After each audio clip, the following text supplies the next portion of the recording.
د پاکستان T-2 ټانک او د افغانستان حاموي ټانک پرتله کوم یو ډیر قوي دی؟ جزئیات په دې ویډیو کې را سره وګورئ او چینل سبسکرایب کړئ. لیدونکو السلام علیکم، ستړي مشئ. لومړی په اصل کې دغه دواړه ټانکونه ضد ذري جوړ دي.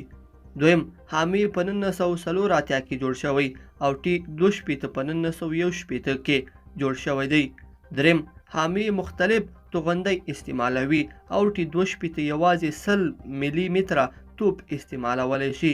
څلورم د T-2 تر 4 کیلومترو پورې هدف ویشتلی شي او حامي د 9 تر 14 کیلومترو پورې په مختلفو توغندیو ویشتلی شي.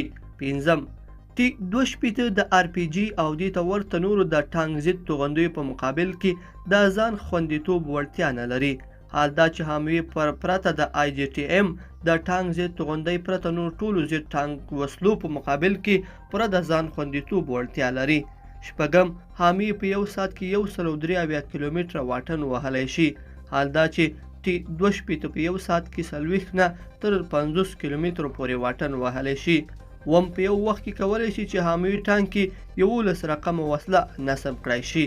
حال دا چې په T-2 کې د 4 رقمونو زیاتې وسلې نشي نصب کېدلی.